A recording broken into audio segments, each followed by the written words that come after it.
Assalomu alaykum aziz kuzatuvchilar. Bu safar sizlar bilan turklarning eng sevimli taomlaridan biri bo'lgan burikni tayyorlaymiz. Bizlarga tuxumni oq kerak, sarig'ini esa ustiga surish uchun olib qo'yamiz.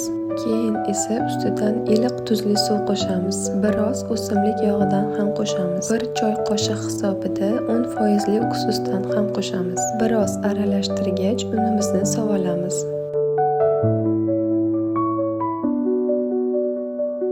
O'rtacha yumshoqlikdagi xamir tayyorlab, biroz tindirishga qo'yamiz. Xamirimiz tinib tayyor bo'lguncha ichidagi nachinkasini tayyorlab olamiz. Piyozimizni mayda qilib to'g'rab, qizib turgan yog'imizga sovolamiz.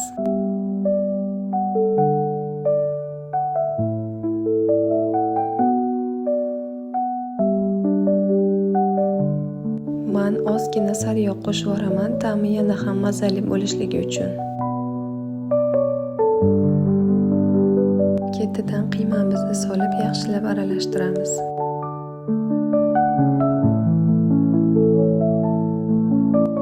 Endi esa tabga qarab tuz, murch, zira, bolgarskiy hamda qalampirni tuyulganidan qo'shib oldim. Nachinkamizni yaxshilab qovurib olgach, 15 daqiqaga past olovda dimlab qo'yamiz. Nachinkamiz shunaqa chiroyli bo'lib tayyor bo'ladi. Tingan xamirlarimizni bo'laklarga bo'lib zuvala tayyorlab olamiz. Aslida maydaroq zuvala qilib ko'proq qavatli qilsa ham bo'ladi. Meni vaqtim oz bo'lganligi sababli 2 dona zuvala qilib ko'rsatib beryapman. Xamirlarimizni biroz qo'lda yoyib, o'simlik yog'ida yaxshilab yog'lab, ustini strichlab, yarim soat yoki 20 daqiqaga tindirishga qo'yamiz.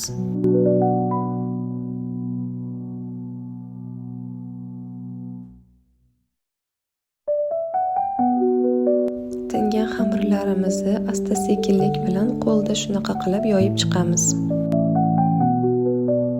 Xamir tinib, yumshab olganligi uchun qo'lda shunaqa oson yoyilib beradi.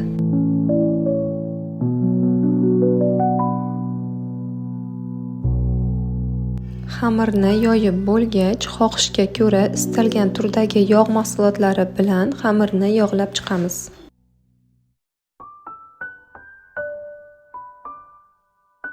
Xamirimizni yog'lab chiqqach, qiymamizni solib, asta-sekinlik bilan xamirni o'rab chiqamiz.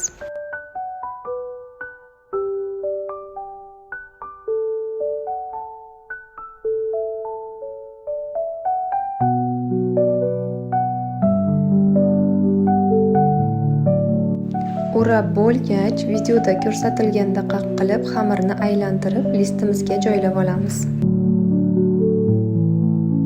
Keyingi xamirimizni ham xuddi shu tartibda nachinkasini solib, o'rab chiqib, uni ham listiga ketma-ketlikda davom qilib o'rab aylantirib chiqamiz.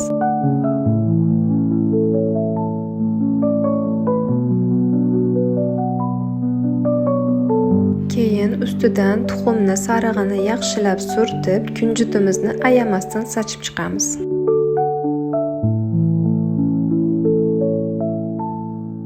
Sachib bo'lgach, 180 gradusda 30 daqiqa duxovkamizda pishirib olamiz.